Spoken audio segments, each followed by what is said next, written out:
This edition of MacVoices is supported by Smile, the makers of PDF Pen and PDF Pen Pro. PDF editing for your Mac, iPhone, and iPad. Learn more at smilesoftware.com. Welcome to MacVoices. This is the talk of the Apple community, and I'm Chuck Joyner. And folks, this is MacVoices Live. We are live on Facebook. We are live on YouTube. We would love to have you be live with us in the chat rooms on either platform. So please jump on and throw us your comments, your questions, your thoughts, pretty much anything that you would like. We do this every Tuesday night, 5 p.m. Pacific, 8 p.m. Eastern. And so you can count on us being here, and we'd love to have you join us. We do this every Tuesday night, 5 p.m. What was that? What just happened? Well, I don't know. Turns out time isn't linear after all. Yeah, that was strange. I heard myself. I don't know if you guys heard it. Did you hear me? Oh yeah. no, it just silenced. It's the My alien fault. Overlord. My fault. Sorry. Oh, it was guys. Okay. Yes. Okay. If another Chuck walks Loopback. into the room, Loopback is a many-headed beast. Oh, that's I valid. see. Okay. All Okay, right. it Yeah. won't happen again. All right. So say that now. We were going to introduce the group, and then the ghosts started appearing. So we're going to try it again. We're going to go around the table, and then we'll get to tonight's topics. And one of those may be tech support. So taking my screen as folks have appeared on here tonight, it's kind of weird because they aren't appearing the way they joined. I don't quite know what's going on. So first up, Mr. Jeff Gamet. Jeff, welcome. Good to see you. it's great to see you, and I'm really happy to be here. I look forward to this every week. Yeah, I think we all do. This is a good break from all the craziness that's going on out there. So Therapy. yes. David Ginsburg is here. David, welcome. Good to have you. Good to be here. Thanks for having me. I'm always like Jeff. I always look forward to this every week. We always have a blast doing this. So thanks for having me. Mr. Mark Fuccio is here. Always with an informative or compelling background. This time it's a useful background, Mark. I love it. Thank you, Chuck, for inviting me. And I prepared this before I knew what today's topic is. So we may change backgrounds depending on the order we get to your discussion points. Public service announcement. Chuck once upon a time called me a storage geek, which I suppose is still true. And just want to remind everybody that tomorrow, Wednesday, March 31st, is officially World Backup Day. And there is such a thing as a website that talks about all the world backups talks about all the National World Day events of things.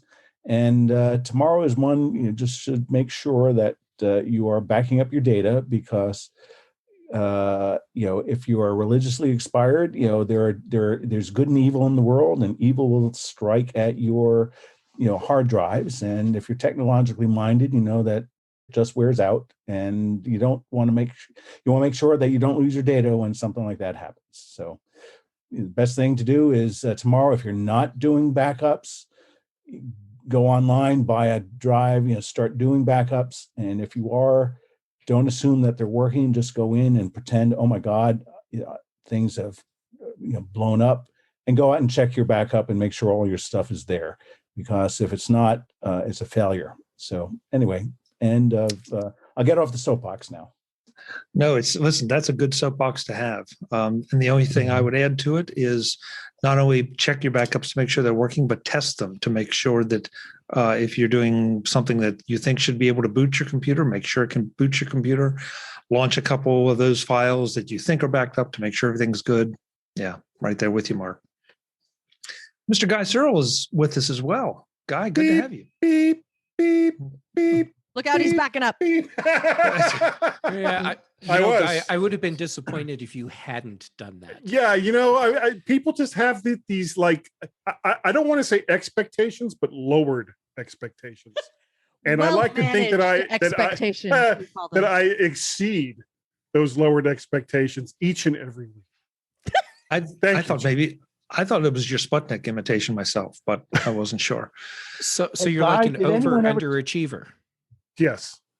Guy, did anyone ever tell you kind of look My like hero. Homer Simpson with a beard and a mustache? No, never came up.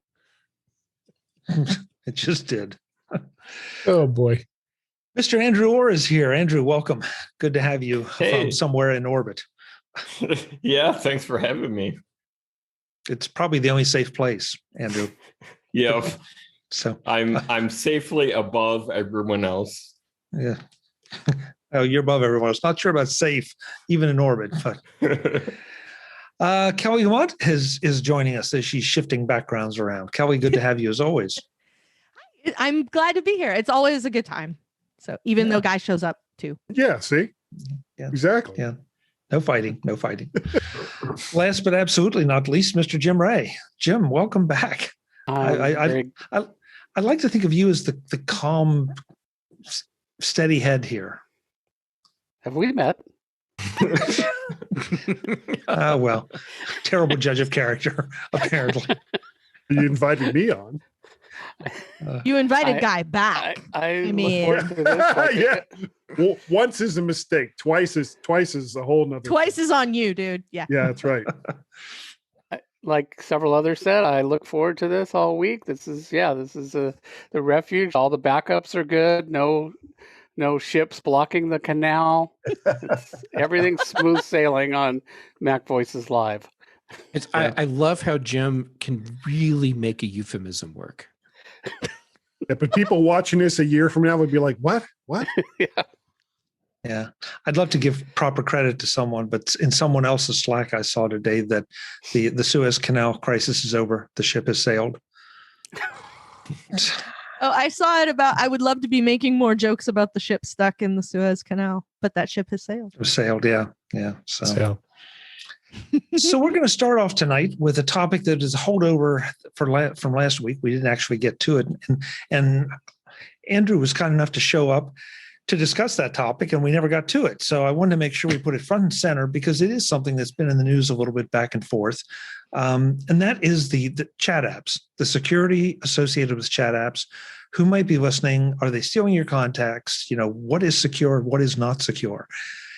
And I have to say, I'm not one that uses many. In fact, I don't use a chat app. I don't think I use iMessage or Messages in the Mac OS. That's pretty much all I use, unless you consider Twitter or some of those chat apps, which I do not. So totally secure. Those are social medias. So who here, does anybody use a chat app for anything? I use iMessage. I use iMessage. I occasionally use, I don't know, whatever that Facebook product is to communicate with somebody. Messenger, yeah. But no, it's not Messenger. It's what's up? WhatsApp.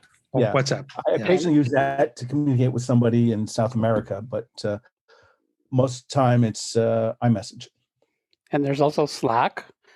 And also Twitter has DMs, which is basically chat too. Yeah, and there's WeChat. I mean, for a while, I don't even remember it. For a while, there was one that was really popular, and it sort of fell away. And now it seems like with Facebook buying the one, and I'm not even sure who owns some of the others. I think one of the others was allegedly from China. WeChat. WeChat. Thank you. Yes.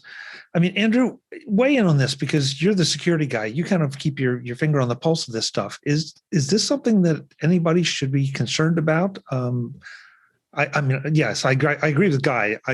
His head's about to come off his shoulders, nodding. But I guess how concerned should we be, Andrew? I mean, my view is that there is like maybe some people don't want to acknowledge this, I don't know, but I think there is a lot of subjectivity in the privacy and security circles. For most of us, services like iMessage and WhatsApp and, Telegram, Wicker, all of those things, I think they are good enough for most of us. Now, maybe if you're sending particularly sensitive messages, you may want to use a different app. Now, what I've seen is that the app that I've seen that is most recommended in privacy and security circles is something called Signal. That's something we've talked about on Security Friday over at the Mag Observer before.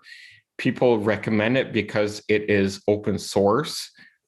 And that just means that, you know, people can look at the source code and try to figure out, are they doing what they tell us that they are doing with their code? And I forget about this, but I'm pretty sure that the team behind Signal, they helped WhatsApp, aka Facebook, like the WhatsApp team, they helped WhatsApp with their own encryption code, because WhatsApp is actually end-to-end encrypted.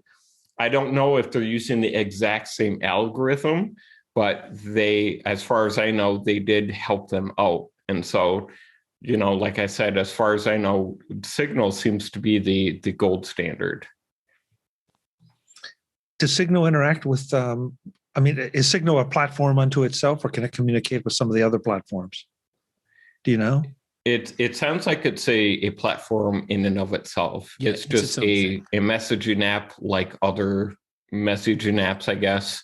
And they have added features over the past couple of years to try to, you know, give people the same features of other messaging platforms, like, you know, sending GIFs and pictures and group messages and phone calls, for example. Okay. When you say it's open source, does that mean the client app is open source? I assume there's a server component. Is that open source? And even if it was, how would we know, you know, who's hosting it? And not that I'm saying you shouldn't trust it. I've heard of it and I've heard good things about it. But it's interesting that they're saying open source, because that's something where, you know, I would assume there's a server component, and I don't think I can host that myself. Do you know? So what I know is that the iOS app itself, it probably isn't completely open source, and that's not unique to Signal. I've seen that with a lot of other apps where something in the process of what Apple requires, they can't be absolutely 100% open source. There's some things that are going on probably with Apple's own APIs that they can't be fully open source. I do know that Signal does have a GitHub webpage with all their source code, but I also don't know if you can kind of host it yourself or not. Yeah, I think the communication, I think, is partly over, I want to say it's partly over cellular networks, and I'm probably wrong about that, but the part that's open source and the part that makes it sort of interesting to do that is the piece that they use to generate the encryption. So they're not sharing anybody's keys for like the encryption keys or any of that sort of stuff. Like, here's all the keys of all the people who use Signal or anything like that. It's more here's the software that we use to generate that. Here's the part that you can see, and then anybody that wants to can look at that and by extension poke holes in it if it looks funny, if something's not working, doesn't look like it works like it should. It's one of the things 1Password does as well, is like, we are not secret at all about how we generate the encryption, what the keys look like at the end of it, or what kind of technology goes into creating those things. And that just makes it very easy for any security researcher or anybody who's trying to do pen testing or anything to review it and go, yeah, that looks solid. Or maybe you're basing that on an algorithm that's crackable now, and so you need to maybe change that out for something else that you could be using instead. And that's the piece that usually is interesting about using something that's encrypted, is being able to review all of the pieces that give you the encryption in the first place. It sounds confusing, but right? It makes more sense. It's like, it's not, here's the key to everybody's front door, but we make those keys out of this material, and this is the process we use to build them, and this is how many holes we put in them so you can hook them to your keys and that kind of stuff. And that doesn't mean anybody can get into your house. It just means all the things you need to know about how they make the keys in the first place to make sure they're secure and safe and aren't going to snap in half. Things like that. I found their GitHub page, and it looks like the answer to my question is yes, everything is open source. They've got repositories for Android, desktop, iOS, and server. Okay, awesome. Nice. Cool. But the keys themselves are 256-bit encrypted, right? Well, that's crap. It's got to be way longer than that. The key is not part of it. Wouldn't be part of the source code. Well, no, I'm not saying it is. I'm saying that basically when you connect with somebody else, there's a handoff of this key so that each person can understand what the other person is saying. So as long as, you could have open source, that's fine. That's not a big deal. As long as the key is constructed in such a way that it isn't crackable or is so difficult to crack that by the time somebody could, it's no longer relevant. Right. Yeah. The secrecy is not in the source code. Right. It's not security by obscurity. Yeah. So, and that's the part that sometimes is hard to split out from the security. Well, like if it's open source and everyone can see it, then everyone can see my stuff, and that's not really how it works. So it's kind of hard to wrap your head around the first time through if this is the first time you've spent a bunch of time thinking about it. So a lot of people that use messaging apps typically are going to use the ones that are more well known than, they're not going to seek out something like Signal, especially if you can only communicate with somebody else over that same platform. So what they'll do instead, they'll use Facebook Messenger, and they'll use Instagram or whatever other messaging services that are out there that are part of the social media platforms that they use. And when you're using something like that, to a lot of people, just like 20 years ago where AOL was the internet, to a lot of people now Facebook is the internet. Mm-hmm. So that's all that they're going to have. And when you're using a messaging service from a platform whose whole method of operation is to gather as much information as they can about you, then you need to be very careful in how you use those services, because there's absolutely no reason for Facebook to spend a lot of time on encrypting something that or for information that in the end they're going to want. This edition of MacVoices is sponsored by Smile, the makers of world-class software like PDF Pen and PDF Pen Pro. Which Apple devices do you use to get things done? Your Mac? Your iPad? Your iPhone? 2 of them? All 3 of them? It sure is a good thing that Smile made PDF Pen available on all the Apple productivity devices so that no matter where you are or what device you're using, you have the power of PDF Pen at your command. PDF Pen lets you do pretty much anything you want to with a PDF. Run OCR to make it into editable text? Edit that text. Securely redact that text. Annotate that text. Add handwritten notes or typed notes to the document. Even add audio annotations so that the other person not only sees, but also hears what you're thinking about the document. That's where PDF Pen starts, but it's far from where it ends. And if you want even more, there's PDF Pen Pro, with more exporting capabilities, more control over permissions, tables of contents for your documents, and more.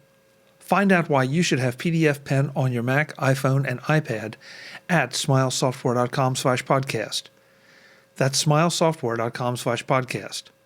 More great software from Smile, the makers of world-class software. Thanks to Smile for their ongoing support of MacVoices. There's a whole lot of ideas wrapped up in what Guy just said. So, as the cool kids on network TV or cable news say, let's unpack them. And I agree with your comments about business model. I'll just table those for the moment.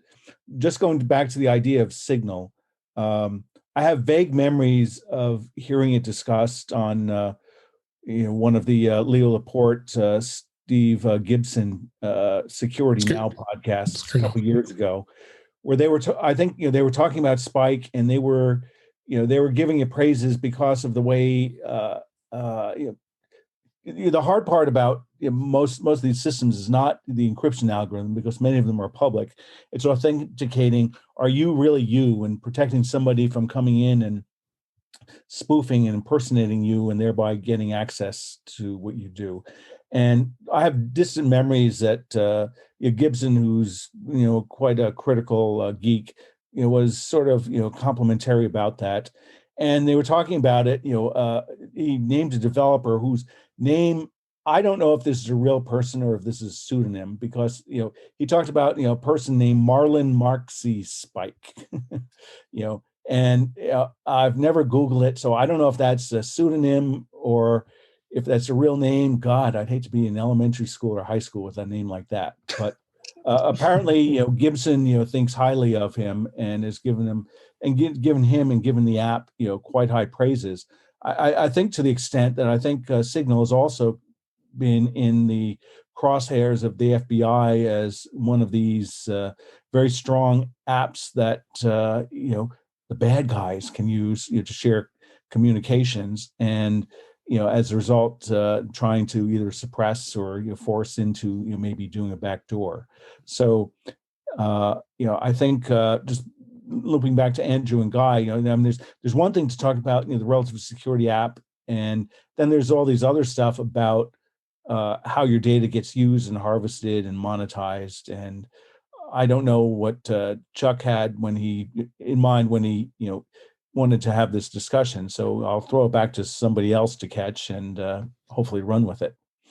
Well, Mark, that's a fair question. And one of the things, I was seeing a lot of, and I wasn't reading them all because I was not a user of the apps, but there seemed to be an awful lot of interest in WeChat, and I think Telegram was mentioned in there, and there was one other one that somebody else mentioned. But the idea that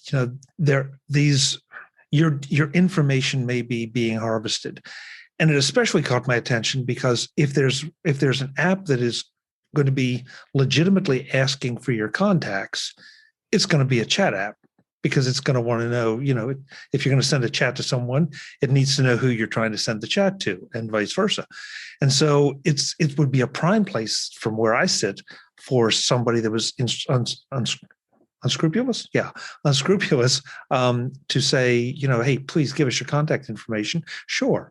So and as we've said before, just real quick, Mark, as we said before in the show, the trouble with that is that if that app asks Mark for his contact information and he's happy to give it, if I'm in his contacts, guess what? My information just got given to them too. And, right. And so I think on that, anytime any app wants to slurp up your contacts, just on general principles, I tell them no. It's sort of like, why the hell do they need to do that? And if it is an app, like I use WhatsApp for this one. It basically is one purpose, arranging a rental vacation in Panama, a couple of years ago when we're transiting through. So, on something that just limit it, and this is one of the overall security things, just limit it to the purpose at hand instead of, giving, LinkedIn or Microsoft or anybody else's. Oh, we want to find out who's out there. Just, give us your entire, give us entire database of all the other people that act in itself is careless and reckless and does not make for good security. But most of the people, they're not following good security. Well, to the extent that most of the people don't care about it, they have really lousy security.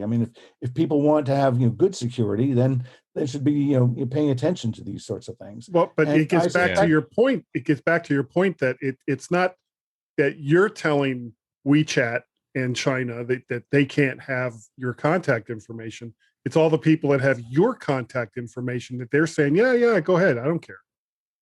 Well, it's sort of like COVID. It's sort of like I tell friends, oh no, I can't come over.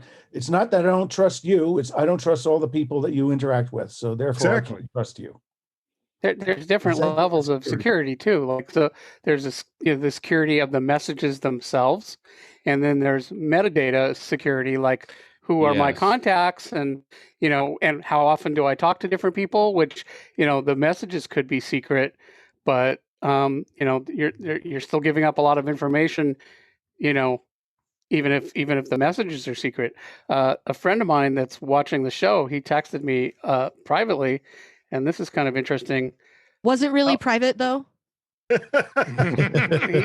fact, he's got a bunch of interesting stuff here. He should probably be on the show instead of me. But he said that WhatsApp is actually based on Signal. but WhatsApp exposes, they built on top of it and they expose a bunch of metadata, so it's lost a lot of the security. And he also says, which I asked about whether you could host Signal yourself, and he says you can, but then of course it's only going to be people that you convince to use your server. Because that never sounds sketchy at all. No. Yeah. Well, and that's another question. Like, so somebody was saying, what am I going to put on this? So, I don't really, I'm not doing any crimes, and I'm not trying to, hide. Yeah, but I'm still not going to sign up for vertshark.signalserver.com. Well, but my point was, what I was going to say was, if I was, then maybe I would set up my own Signal server, and whoever I was doing the crimes with, I would say, here, let's all use this, this server. Although then, of course, that could be a suspicious, thing that somebody, oh, why are these people using this privately hosted server? So, but yeah, I mean, a lot of people don't care about security, but they also aren't, I wouldn't put a credit card. I wouldn't send a credit card on any messaging app. I don't think, for example. I don't care what this, security is. And, I wouldn't, send nasty pictures to people. Not that I would do that anyway, but people do that kind of stuff. Sure. So I want to tell a story that goes, builds on a point Guy was making. So, but this is back in the late 90s. We had a client, who, it was a company that made hardware encryption devices. And, they foolishly licensed their technology to a well-known, hardware, networking company, and they suddenly saw their business collapse and fall. So my partner and I were engaged to try to figure out, okay, what's, what caused their problem, and what could they do given all their algorithmic and hardware strengths. And one of the ideas we came back with that we evaluated for them was the idea of really secure, email. And, we had things, and he just was really fighting vehemently against it, just, using, round after round after round, shooting against it. And then, at the end of the meeting, he pulled us aside and we went in his office. And this guy, he's a director of what was then a publicly traded, company. And he said, the problem with what you're saying is, you're right, that's where the market is, but there's so much friction and so many steps in the way. And he says, from time to time, I'll send a girly picture, to my brother, and, I'll do it here at work because the internet is much faster. He says, and I know this, and I know if I get caught, it could bust me and end my career, but I still do it anyway. And this story is, over 20 years old. And I think for many people, that's the reality of security is, until it's absolutely painless, maybe it is an iMessage, and we can debate that, but let's table that. But until it's absolutely prevalent and omnipresent, if there's one extra step required, to see it or to send it, people are not going to do it. And I think that's the point Guy is making, is that there's a lot of people out there who I would reinterpret Guy's point. I think there's a lot of people out there who, not that they don't want privacy, it's just that they don't know what to do, and they see all these, blogs of step 1, step 2, blah, blah, blah, blah, blah. 18, 27, steps later, and then everything's totally secure, and that just is useless for most people. Yeah, I know. Brian, I certainly follow those things. Yeah, unfortunately, Mark, I think that's true for all of us. Brian in the chat room says, I found when an app asks for permission for something when I first download it, I say no. Then when using the app and notice it legitimately needs permission, I grant it so I can properly, such as a weather app for location data. I say no until I use the app and it doesn't work without location on, then I approve it. And that's, Brian, I agree with you. I understand. The thing that scares me about that is if I say no to an app and then while I'm using it and it says, I need your contacts, and it might be there's a decent reason, and I say approve, then I've opened the door. Then I've opened the door. Box. Yeah. Yeah. I've never given any app my contacts. I think there's a good point to think about overall. It's what Jim's friend was saying. It's what Mark was just saying. And I think Guy made a point about that earlier. And that is, just to go back a little bit, even though WhatsApp does use Signal technology, which means it's secure, that doesn't mean it's private. Privacy and security are related, but they're still two different things. And that is in this instance because Facebook through WhatsApp, even though those messages are end-to-end encrypted, they are still able to collect the metadata around those messages, like who you were talking to, how long you talked to them for, et cetera, and they're still able to glean enough information from that to make it useful to them. Well, like, for example, say you send someone a message that has a link in it. They may not see the link in that message, but then if you turn around while in Facebook and hit that link, Facebook knows where you just went to, and they can pretty much infer what was in that message based on the link that you just hit. So, they don't necessarily have to see the entire message, and the message itself may not even be what they care about. But everything else that's surrounding it, the metadata that surrounds that message, is certainly more important and more valuable than, your Aunt Martha's chocolate custard cake or whatever it was that you're trying to send. Now I want chocolate custard cake. Have you had Aunt Martha's chocolate custard cake? Because it is awesome. That's a recipe that needs to be preserved. I mean, and secret. Like, can't just have everybody going around making cake. Yeah. Well, it's not like Facebook would ever share that. That wraps up the first part of this MacVoices Live discussion about chat applications and security and what it all means. In the next edition, we continue with this part of the discussion and get into why security is so difficult for so many of us to implement. That's next time on MacVoices, and I hope you'll join us. Until then, I'm Chuck Joyner. As always, thanks for watching. Visit MacVoices.com for show notes and to connect with Chuck on social media. Get involved in our Facebook group or like our Facebook page, and get more out of your Apple tech with MacVoices Magazine, free on Flipboard and on the web. And if you find value in it all, consider supporting us through either our Patreon campaign at patreon.com/MacVoices or by making a one-time donation via the PayPal link on our front page and in the show notes of each episode.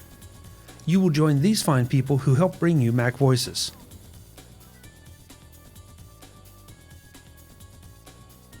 Advertising handled by Backbeat Media at backbeatmedia.com. Bandwidth provided by CacheFly at cachefly.com.